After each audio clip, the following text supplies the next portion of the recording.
afternoon, everyone. Happy Tuesday and welcome to Virtual Day Trip to Wine Country. We are excited to be here today. We have an awesome broadcast. We've been doing the show now for, about 5 or 6 weeks. It's almost daily. And we're living in an extraordinary time, obviously. This has been a wonderful opportunity for us to reach out to some of our winery partners around the world, throughout the US, in Europe, and elsewhere. And I just want to say thank you to everyone for being so amazing in the process. We've had some extraordinary conversations. And today I want to share something personal. It's a little bit of a throat catcher for me, but today we had actually at my home, or I should say my mother-in-law's home, where I'm staying in Long Island in Suffolk County, away from New York City. We had a visit for my son, who's graduating from high school. He's a senior in high school, but there's no graduation this year. He goes to a school called Xavier High School in New York City. It's actually quite a famous Catholic boys' school. And about an hour ago, and I'm going to show you guys a picture of this before we get started, because I just think it's in keeping with the fact that we're all in this difficult time and we all need to be thankful of each other and take care of each other. The fact of the matter is that we got a visit. We're 75 miles away from New York City, and we got a visit from my son's teachers. 6 of them showed up at the house to celebrate him and his experience being a senior in high school. They drove 75 miles from New York City. It was amazing. Wow. And I just want to say thank you to them. Thank you to our guest today, who you hear about, who's amazing too, for being so great in this time.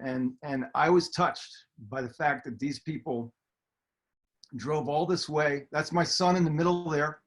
He's got his college t-shirt on where he's going to college. He's going to Quinnipiac University in the fall, hopefully. But it was incredible to get this surprise. And I just want to call out the fact that everyone, all of us, all of you watching, are experiencing an extraordinary time, and it's important that we take the time to thank everyone for being great. So with that, we'll get started. I just thought it was important to share. It is a special and a difficult time. So today we are going back out west, and we're really excited about it. It's a special day. We're going to a special place. We're headed to the Santa Cruz Mountains in Silicon Valley. Many of us East Coasters don't know that there's a mountain range and there's a forest and there's all, you hear about Silicon Valley, it's an urban area, it's where all the technology companies are, but way up in the forest west of the valley, up on a ridge, not far from the ocean, is a historic grape growing region. And it's truly extraordinary. And we're heading to Ridge Vineyards, the world famous Ridge Vineyards Montebello Winery, which is actually in Cupertino, California. Technically, it's the same town as Apple, but it's up in the mountains, and they make some extraordinary wine in an extraordinary place where the earth, the ground, the terroir, the soil is truly unique. And Ridge Montebello's calling card, they're known perhaps as the greatest, currently the greatest maker of Cabernet Sauvignon in the United States, but they're also known as the champion of producing Zinfandel, the first winery going back to 1964 to really focus on and produce single vineyard Zinfandel. And I was talking with our guest earlier, and being an East Coaster, I love California. I see California as a version of paradise. And I said, you know, And he finished the sentence, kind of bottled paradise up there in the Santa Cruz Mountains. And so it really is a special day. And I really am thankful that we're visiting a place that is so acclaimed and award-winning as Ridge Vineyards Montebello. To learn all about Ridge, you can visit ridgewine.com. They've got lots of great information on the website, ridgewine.com. And I am going to do a deal spoiler alert. I'm just going to tell you up front, and we'll talk about it later when we taste the wines. There is a 10% off code if you use the promo code NYWE. That stands for New York Wine Events when you check out. So if you have questions during our session and tasting, please put them in the Q&A or the chat module in Zoom, and we will tackle them. At New York Wine Events, we are very fortunate to have worked with Ridge in the past at our events. They've been a table and have exhibited and shown their wines at our Zinfandel experience in New York City. So without further ado, it's my great pleasure and privilege today to host Eric Baugher, the winemaker at Ridge Montebello. Eric is one of America's most acclaimed winemakers, and it's really a privilege to have him with us here today. Welcome, Eric. So great of you to make the time. Thank you so much. Oh, thank you. It's a real delight to be here joining you. I mean, I wish I could be there in person. I'm sure all of us wish we could be out and about during this time, but you know, we've been under lockdown here at the winery since middle of March, and you know, we can't have our tasting room open at the moment, but the vines are growing. You know, the cellar needs to be taken care of. So in the winery and out in the vineyard, we've maintained operation this whole time. And fortunately, everyone has remained healthy. I mean, we're kind of in this isolated location at the top of the mountain. So we're not down in the valley. And, you know, Silicon Valley was one of the early hotspots with the coronavirus. And we've been able to avoid any of those issues, and all our people have remained safe. And, you know, we're busy working in the cellar right now. I mean, 19 vintage was a large one, and you know, there's a lot of barrels of wine to take care of. So we've been busy tasting, blending, racking barrels, topping off barrels, and bottling as well. But it is a great pleasure to be here to talk to you all about Ridge, what's so special about the property, the history, and of course, the Zinfandel is a variety that early on Ridge adopted and began to work with in the early 60s that we fell in love with. I mean, it's the grape that made a perfect home in California with the climate we have. It's a foreign grape, though. I mean, it was brought here during the gold rush by Italians who kind of settled in California, planted their vineyards, and made wine. And it's a grape that has done extremely well with the amount of sunshine we have in our Mediterranean climate. We don't see summer rain, which is kind of essential for Zinfandel. It's a thin-skinned grape, and it's really susceptible to mildew and rot. And so it's really hard to grow it in any other location. So California is really the place where it's taken off. Ridge, when they began, I mean, it was a small family operation working with cabernet, you know, in an old abandoned winery that was lost during Prohibition. The family restored it and began working with cabernet, a little bit of Chardonnay as well. But then, you know, as they were looking to grow the business and plant more acreage, they needed more grapes to bring to the winery to give them more volume to sell, so that would then help finance the replantings of Montebello with cabernet. The grape they decided to work with was Zinfandel. You know, as they went out across the state, they found all these beautiful old Zinfandel vineyards that were pre-Prohibition planted, where the growers working those vines over these decades. And unfortunately, in the 40s, 50s, the period after Prohibition, Zinfandel really kind of lost its reputation, became kind of this, you know, a symbol of junk wine. You know, most of the Zin grapes were going into the white gallon Zin. jugs. Yeah, white Zin and gallon jugs. It was not a serious red wine at all. And so if you go back to the period before Prohibition, Zinfandel was being made as a serious red wine. It was a major grape in the ground before Prohibition. I Yeah. mean, it was most acreage of California was devoted to Zinfandel, and And that was, yeah. Go ahead. did they, when they started, they were working on Cabernet Sauvignon, and they said, well, let's get some more of this Zinfandel going. Until then, it had either been a jug wine or really like a blending grape, right? Yeah, And, exactly. Yeah, I was just and going into Beaujolais. I mean, or Hardy Burgundy. I mean, it was just kind of generic red wine. so what's interesting to me is, and for people watching, if you're in California, you probably all know about how amazing California's Zinfandel is. But here on the East Coast, very few people really know it and recognize it.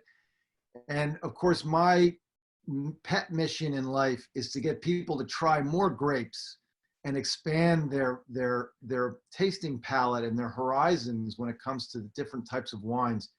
What was it that they saw in 1964 about the Zinfandel grape?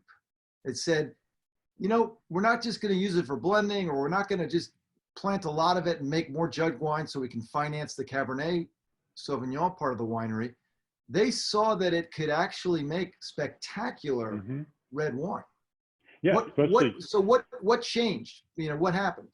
well, for them, they kind of, the winery that they built was more of modeled under kind of a French methods of winemaking and of marketing, where it was going to be wines of place, not blending grapes that are not traditionally blended, not blending appellations and vineyards, but to make wines of unique place. And that's what they started with. And with the Zinfandels, sure, they could have harvested Zin from all over and blended it and made one wine.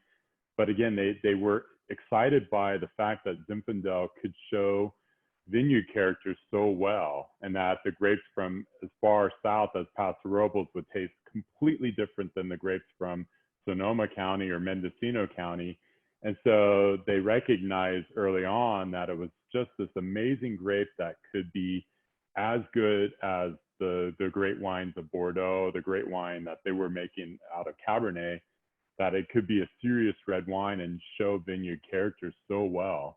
And I think it's important to point out that process, the recognition has happened for the winemaking community and for like West Coast US folks, but it's still in process in other parts of the country and other parts of the world. And I think this is the most underrated red wine on the planet. Yeah, I have to agree with you. I mean, it makes beautiful red wine. I mean, it is, especially if it's sourced from old vineyards. The great thing about Zinfandel is that being such an ancient grape, it has inherent resistance to a lot of different vine disease, where it can outlive pretty much any other grape variety that's out there. The oldest vines we grow are at Geyserville, and those go back to 1882. Wow. They're still in the ground. They still wake up every year. They still give forth a crop, and it's special fruit. I mean, you have to live with lower yields. So economically, it always presented challenges to a lot of individual growers that were just growing the grapes to sell. In our case, we are the grower. We live with the low yield. We make this amazing wine, and it's a very special wine. The older the vine, the more incredible the flavors are. So now that leads me to ask the question which you and I talked about earlier today, which is, tell us about natural winemaking and the process at Ridge, because our audience is, like so many people, interested in exactly what's in the wine that they're drinking. Many of them know that mass market wines are literally factory produced, chemicals, etc. What's natural winemaking at Ridge?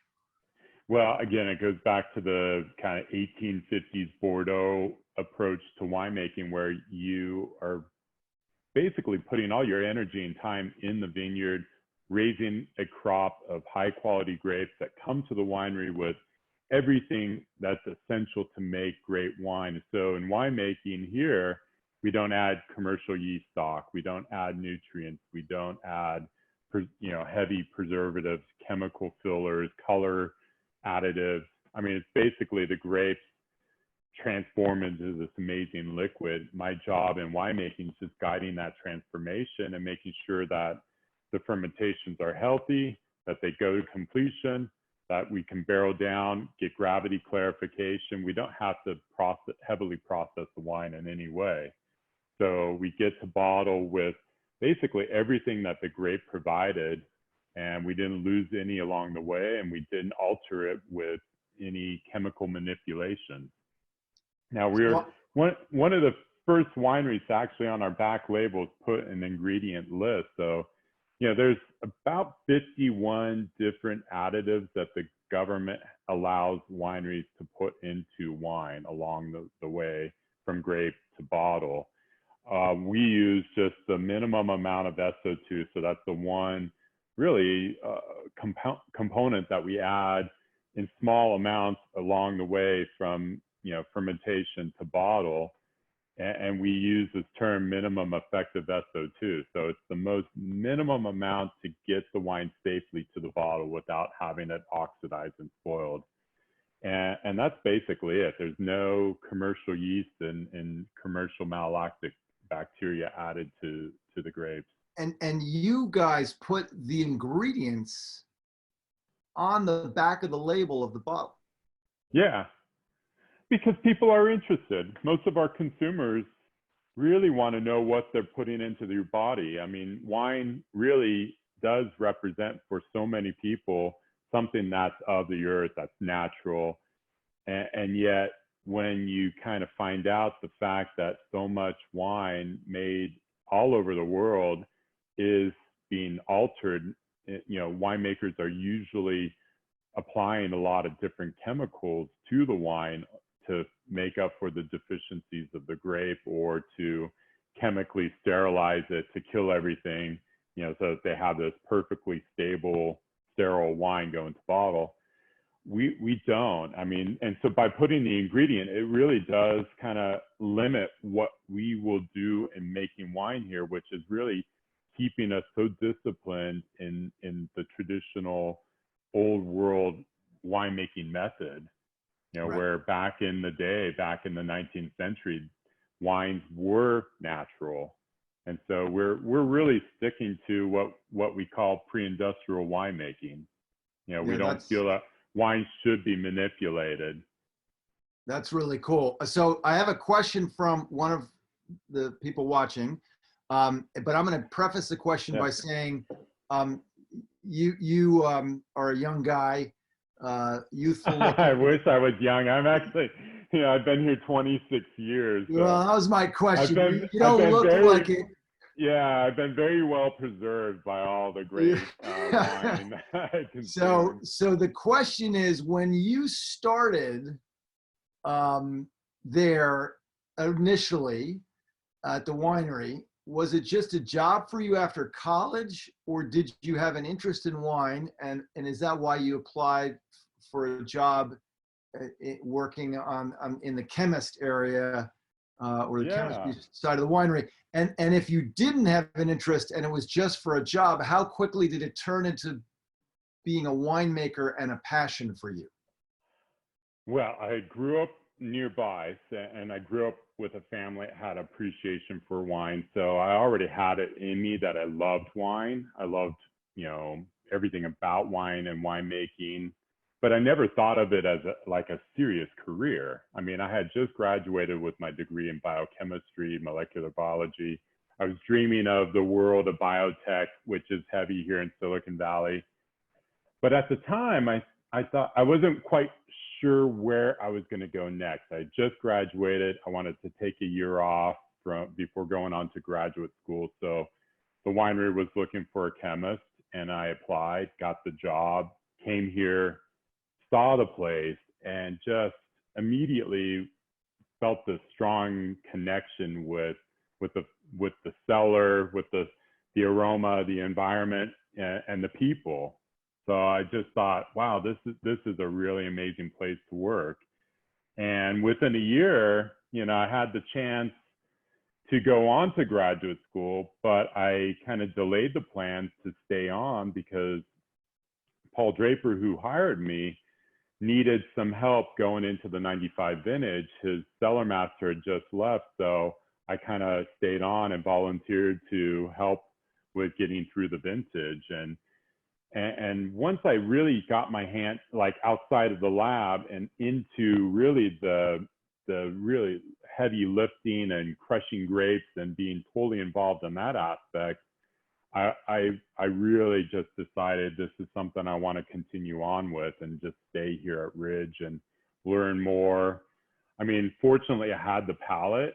I mean, I don't know where that came from. I've got this really, very sophisticated palate to really carefully assemble and taste blends, and I've got a really strong taste memory as well. Yeah. So I can go right back to some of those early vintages of what the wines tasted like, how they've changed over time. So I just have this ability with me. So while I had this really strong science background, I basically threw all that out to go into winemaking more like a chef, relying on my sense of smell and taste and experience. That's very cool. So we're talking Zinfandel today. Let's start tasting in a moment here, but I have to ask you, what makes a great Zinfandel in your opinion? How do you architect a great Zinfandel at Ridge Montebello Winery? Really, for me, the essential elements of a great Zinfandel is good fruit definition, not overripe tone, fruit, none of those raisinated flavors. I really want just a really juicy, exotic, kind of red berry fruit of just perfectly ripe Zinfandel. And then I want, no heat, no heavy alcohol in the palate, so that again relies on carefully making those picking decisions to get the fruit off the vine before it turns into raisins and overripe grapes. The other element is acidity, good high natural acid. To me that helps Zinfandel kind of retain more liveliness on the palate and more juicy flavors, and it helps it pair really well with food.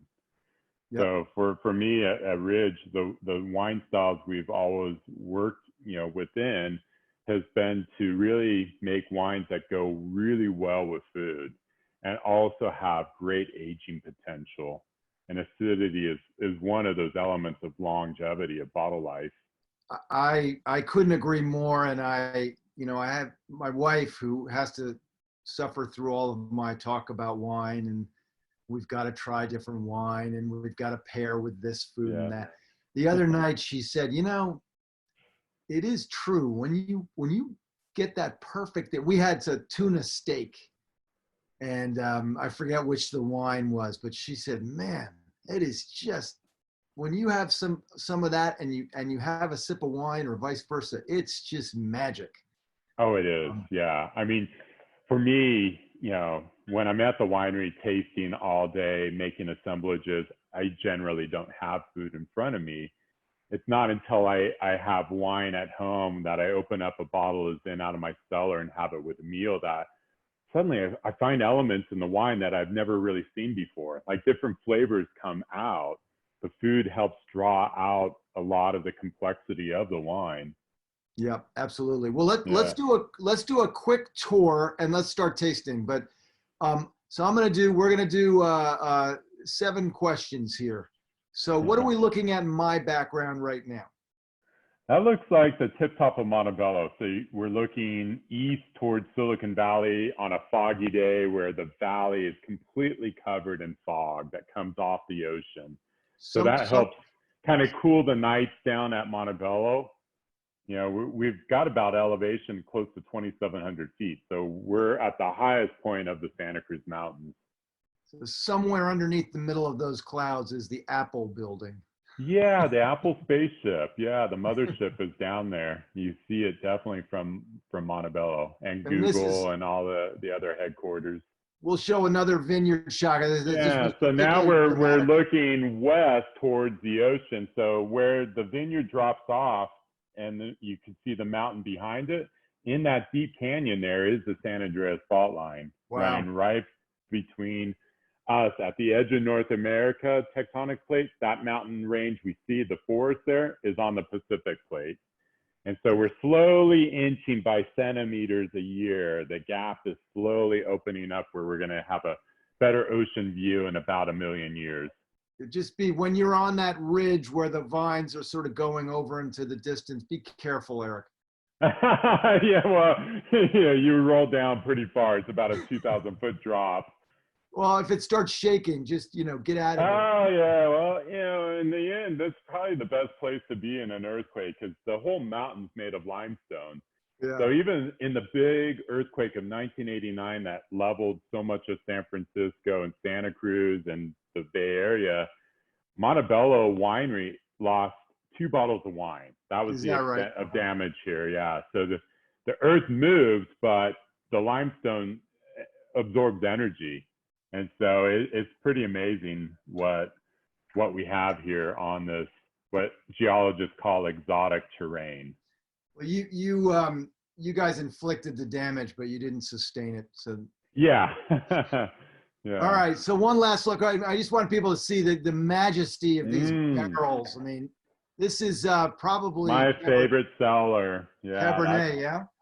That's the old cellar. So that goes down below ground about 30 feet.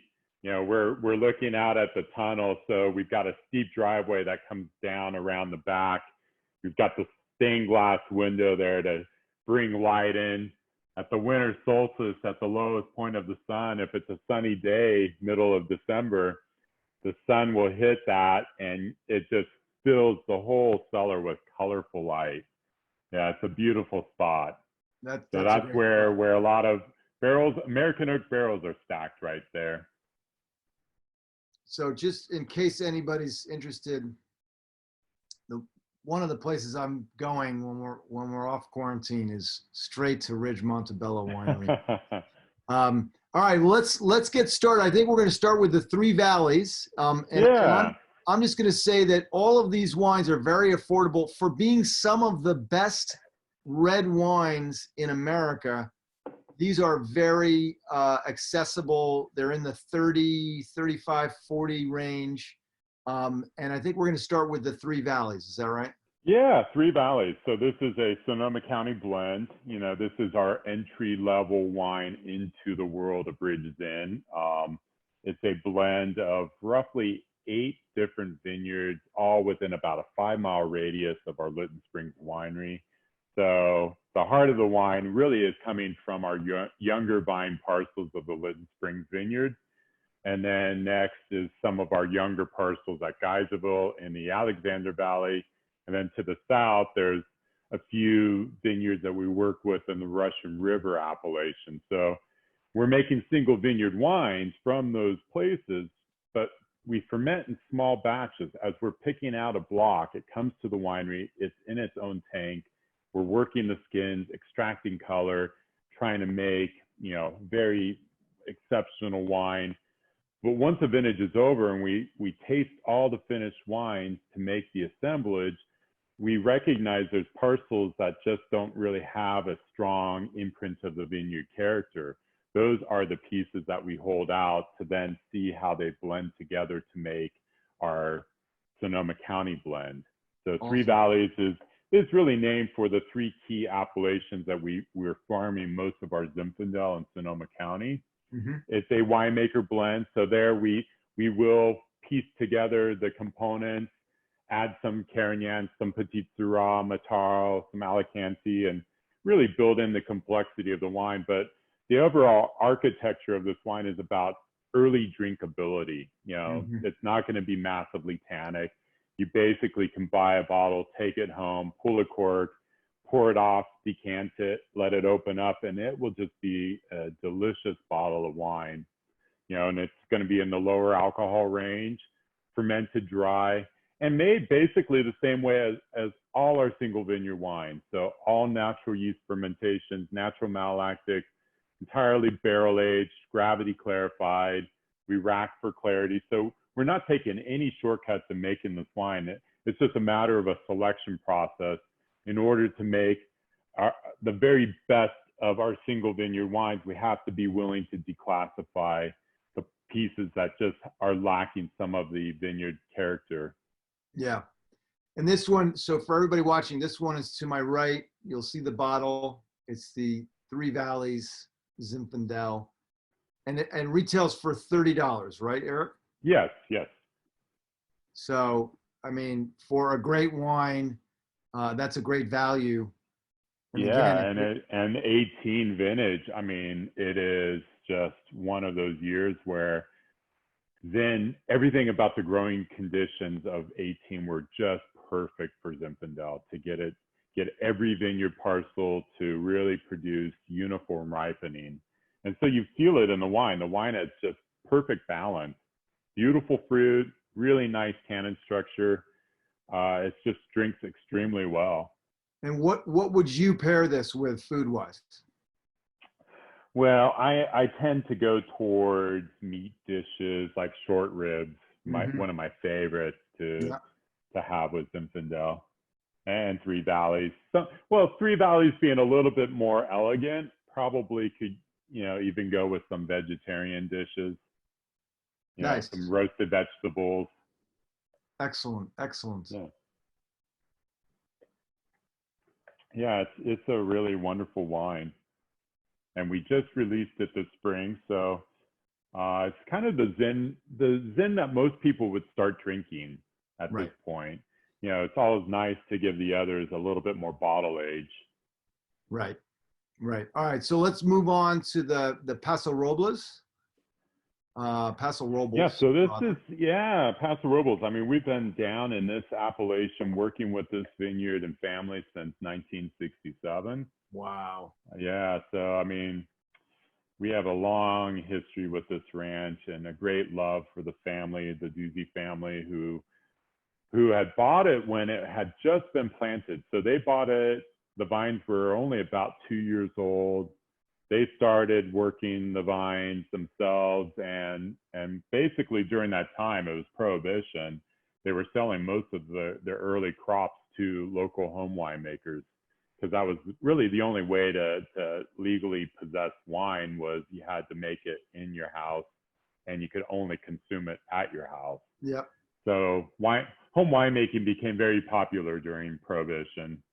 Once it was lifted, then they started making their own wine. They operated their own winery and was selling most of the wine just to the town folks who would come down with their gallon jugs and buy it in bulk. And that continued on very well until they were starting to get up in age, and the parents of the Duzzi family, they just didn't want to operate the winery any longer. So they really started looking at selling the grapes to wineries.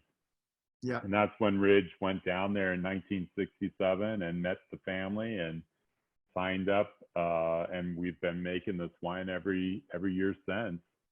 And it's 100% Zinfandel.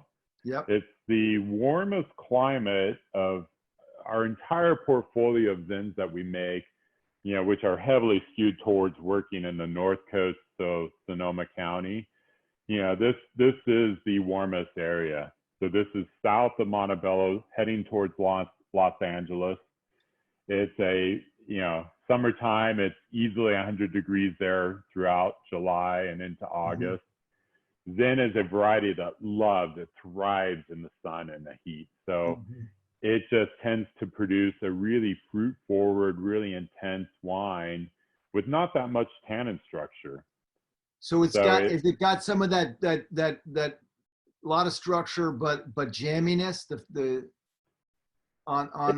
got more kind of like stone fruit, jammy, like cherry fruit that you see with so many Zinfandels from that area, but not so much weighted tannin structure like a lot of the Sonoma County Zinfandel vineyards, which are generally more blended with other blending grapes.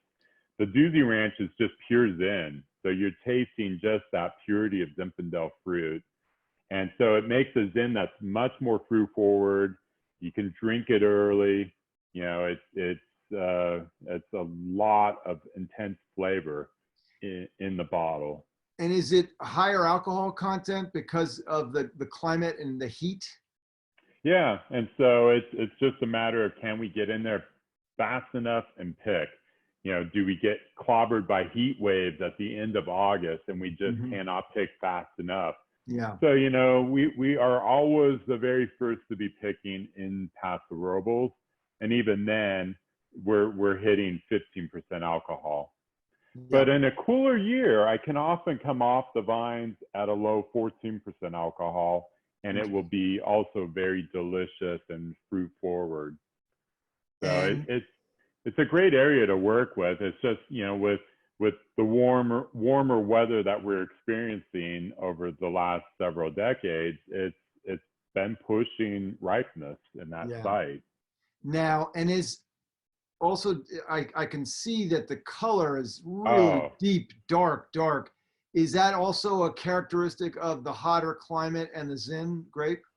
Not necessarily, no. I'd say this is the fact that it's a dry farmed vineyard of vines that are now over 90 years old. So they yield less crop.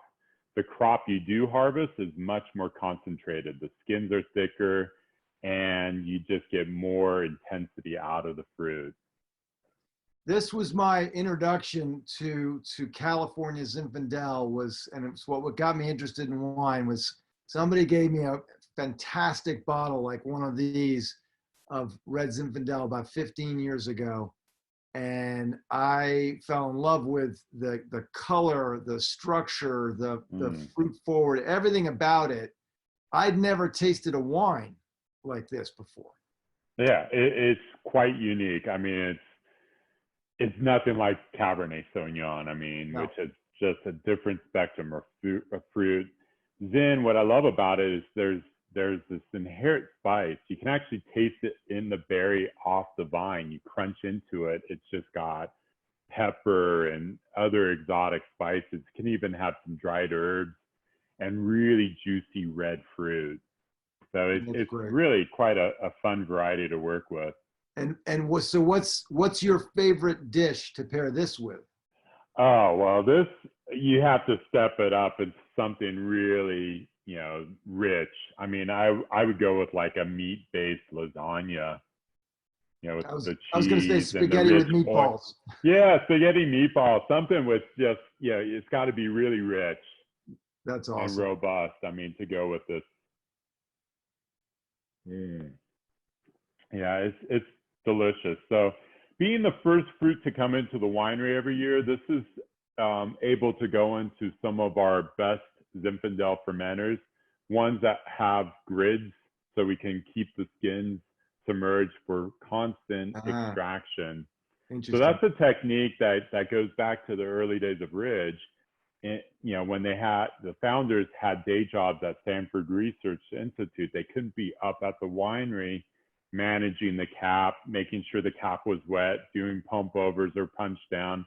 So they were using wood fermenters, and they would use heading boards to plunge the skins under the juice.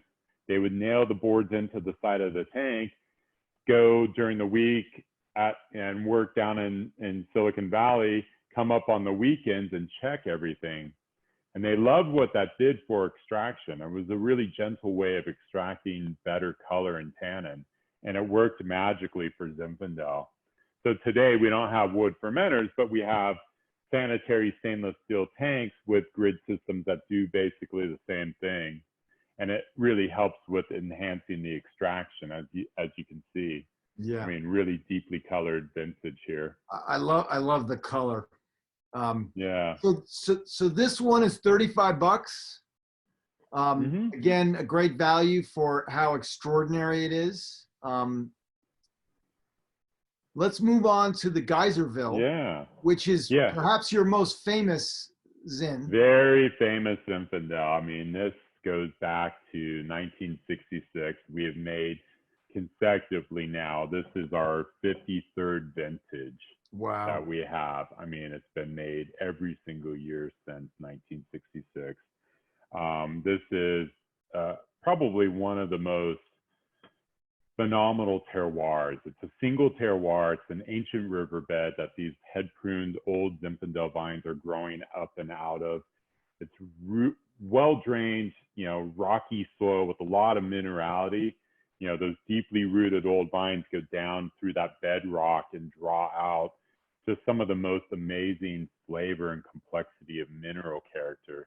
So this is really a vineyard with such a strong vineyard character. And a blind tasting, I can always find this wine. It's got an exotic mix as well. So unlike the Paso where it's just pure Zinfandel, Geyserville's got 23 different grape varieties in the mix. The dominant grape is Zinfandel, followed by then the blending grapes, Carignan, Petit Syrah, Mataro, Alicante. But then you find really obscure, random, ancient grapes that are Bordeaux-based, like Saint-Macaire, Becklin Noir, which is from the Jura. And then you've got Martau, which is also an ancient Bordeaux grape. You find white grapes like Palomino and Burger. And so it's let me just get this, such an exotic mix. Let me get this straight. The Geyserville, did you say it has 23 different grapes that make the wine? Yeah. And we can't list them all on the label. It's just not large enough. But, we focus on the dominant blending grapes. This is now for my mission to get people to try more and different grapes. This is the flagship wine, 23. Yeah. And by the way, it's a good way to cheat in the process. You can say, well, I tried 23 grapes today. Oh yeah, all in one bottle here. Yeah, and so this is a vineyard where a lot of the fruit is co-fermented. So we're picking the grapes on the same day, bringing that mix in the gondola to the winery, crushing it into the same tank. And there you have all the grapes interacting together like a big stew, that's fermenting. You get all this really obscure, like fusion reactions of the different color molecules, the acid, the flavor. You end up with something that is so much more interesting and complex than if you tried to extract out and ferment the varieties apart and then back blend. You will never achieve the same thing. There's some magic to, it's what I call alchemy, this real interesting chemical reaction that happens in the fermenter of all these 23 grapes working together. And do you have, not to get too technical on the farming, are there just little plots, little blocks of some of these Alicante and some of these Carignan and other grapes that are more obscure that you have? Well, they're not distinct pure blocks. They're actually just randomly planted out in the field. So you're already doing a mélange in the planting. Yeah. Yeah. No, when you're walking through the vineyard, you see just all these different grapes out there among the Zin. Yeah. Well, you see all these different grapes. The rest of us see grapes. Yes. But you would see, the difference of the leaf structure, whether it's furry and the color, the sinuses on the outer edges of the leaves, they do all look very different. Yeah, the plants are different if you look at them. And by the way, for everybody watching, I just put the bottle up, the Geyserville bottle up to my right here. Beautiful wine. It retails $45. For how extraordinary this red wine is, that is a steal. Yeah, and for how it ages, to find a wine that can taste so amazing when it's 40 years old for that price, you can't find anything else that's gonna meet that. Well, I agree with you, although I don't want to wait 40 years for it. I want to buy it tomorrow, and I want to have it this weekend. Well, just think, 99% of this probably is being consumed this year. But we do hold back a reserve and a library, and we do have the ability to taste back here, because we know how amazing this wine is when it has 10 years and even 20, 30. I've tasted basically every vintage of Geyserville ever made. Yeah. And it holds so well. Well, and by the way, so the Geyserville is going to help me with my problem which is that I've got some friends and, you know, like my mother-in-law, when they come over and I'm like, would you like a really nice, and they're like, I don't care, just give me anything. And I'm like, I'm not going to pull this one out, but then I can rest at night and sleep because I'm aging it until somebody comes over that's going to Yes, appreciate the wine. it will. Yes. I mean, this is a wine made to age. Well, we walked this balance line though with ageability. We don't want the wines to be undrinkable when they're young. They've Yeah. got to drink well. They've got to have balance. It's more of just how the primary fruit and the tannins resolve over time that they just become even more drinkable, more interesting. Yeah. You know, as secondary flavors start to show, Zin especially just becomes so wonderful. I mean, it's some of my favorite wines to drink that have bottle age is I think Zinfandel it's based. important, you know, for our audience who love wine. They're wine. Everyone's a wine enthusiast, but it's not a heavy, you know, wine geek sort of wine expert crowd. It's important to note that there are some wines you drink right away, and there are other wines you can drink right away, but you can also keep them properly in a wine fridge, hopefully, and age them over time, and they actually will improve. They will get better and better. Yes, Um, and that's a Zinfandel is key. a great wine. Well, at least a Ridge Zinfandel is a Yeah. good example of that. So, all right. So should we move on to the Oltranti, the final, Yeah, yeah, the grand finale here? I've got it up on my screen. It's to my right. We do have a yes, question um, yeah. from somebody I'd love to answer on the fly, and that is, can you explain all the different microclimates that are so close to each lot and how it makes a difference? I was there at Ridge Montebello in 2009, and I took a tour of the vineyard and was amazed at how many different lots there were based Oh, on the yeah. microclimates. And I love the old gnarly vines of Cabernet outside the tasting room that remind me of a Stephen King movie. Yeah. Oh, I know. Yeah, they're pretty gnarly looking with their shoots out, and I mean, on Montebello alone, there's 45 different plots of the Bordeaux grapes growing, and there's Wow. different microclimates from the different elevation points. So, you know, it's going to be warmer in the springtime, lower down the mountain, cooler at the top, but then it inverts during the summer. It's hotter at the top, cooler at the bottom. Mm-hmm. The nights stay warmer at the top. So, I mean, every vineyard parcel has really its own unique kind of microclimate, and it kind of steers the ripening and the character of what that Yeah. particular plot's potential is in making great wine. So not all 45 plots will make Montebello because they just don't have the microclimate or the soil. And so we basically break the Montebello vineyard into two, where half the plots are generally towards Montebello production. The other half go into our softer, less tannic wine, the estate Cabernet. Mm-hmm. And we have the same phenomena with all the Zinfandel vineyards. I mean, like Sonoma County, Three Valleys, you've got so much difference of microclimate between the three appellations. You know, we rely upon the Russian River Valley for giving us grapes of good acidity. And then Paso is the warmest microclimate, so it's going to give you fruit and great intensity of flavor, but not a lot of tannin structure. And then Geyserville's 25 parcels are pretty much uniform. It's one soil type and one microclimate. So it's much more focused about, you know, the Geyserville's complexity is really derived from the fact that it has the best of everything, the best soil and the most perfect microclimate for Zinfandel of all the Zinfandel vineyards we have. And so many different grapes. Yeah, that too. And so you have grapes ripening at different points.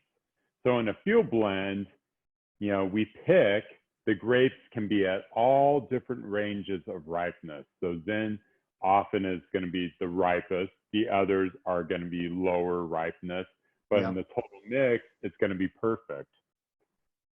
And Now, so tell us Altronti, about you this one. go, yeah, so Altronti, you go about 5 miles more north of Geyserville, up the Alexander Valley, kind of right at the edge of the western part of the valley on this very steep slope.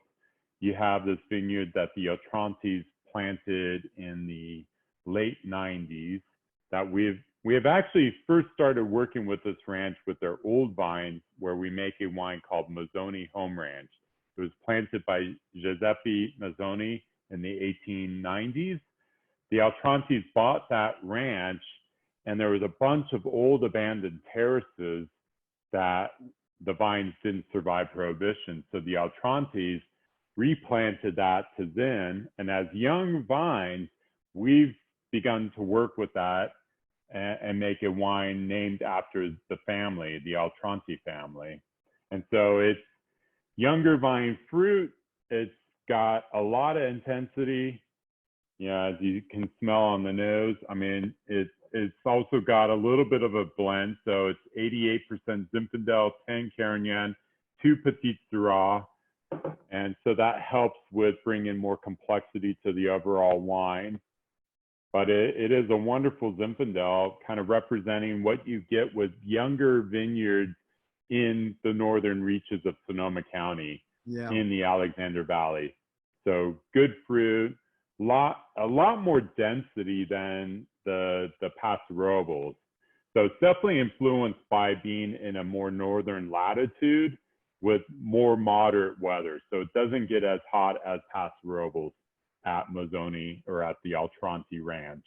And it looks very dark too. Oh, absolutely. Yeah. I mean, yeah, that's the magic of farming vines on a hillside. So these are all terrace vines with a lot of stress.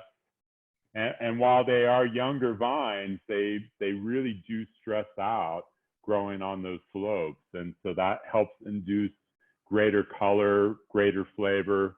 And then with Carignan and Petit Syrah in the mix, it helps give it more acidity and more structure. That's awesome. So what is the ideal food for this one? Younger vineyards. Yeah. All of that intensity. Well, I have to say with Geyserville, I would go towards a lamb roast. Okay. Altronti, kind of a nice beef dish, a entrecote, something barbecued, a little bit of char. Maybe some steak. Yeah, a nice steak. Yeah, I'm dying to try the Altronti. That's one that I've not had. Yeah, I mean these 4 here, just like 4 out of 19 Zinfandels that we make at Ridge. And every single one is different. Yeah. I mean, that's the magic of Zinfandel and its ability to really show its place and be unique and different. Well, I hope that everyone watching got a chance to see the depth and the breadth of the different wines that can be made from this extraordinary grape. And it's really amazing to have you walk us through them. I'm going to leave everyone as we wrap up here with a shot of there's winery, a beautiful tasting room. Yeah. Tasting room. And this is where everyone who's with us today, we want to see you guys when things are back to normal. We want to see you here. It's a magical place. That looks like the sun is setting over the Pacific there and hitting the side of the building. Yeah, and maybe a few rattlesnakes kind of resting on the rocks there. Yeah, they're not allowed in the tasting room. We don't want to scare them. No, we usually chase out the rattlesnakes before customers come up. Well, Eric, thank you so much. It's your generosity of your time and generosity of spirit that makes this worthwhile for all of us who are watching and experiencing you talk about the wines and lending us your time, which is valuable. Yeah, well, as you can probably tell, I love what I do. I mean, I kind of devoted my life to this work. It wasn't what I had in my plans when I entered into the industry, but I sure love it. I mean, you wouldn't last in a winery for 26 years if you just did not love what you do. Yeah. And I do. I mean, this is amazing to work with vines and make this beautiful liquid that really brings so much joy to people's lives. So I would say, like, instead of going into biotech and making pharmaceutical drugs, I'm making a different drug that brings so much more love and happiness to people. True. Well, cheers. Thank you so Yeah. much again. Let's do this again, and let's do Cabernet next time. Yeah, absolutely. I mean, I've got some bottles sitting here, some Monte Bello. Okay, now we're talking. Yeah. Excellent. Well, Well, Eric Baugher, everyone. thank you so much for being with us. We hope you stay safe and stay well, and we're looking forward to the next time. And be well. Thanks so much. You too. Thank you. Take care now. Thank you. Bye. Bye-bye.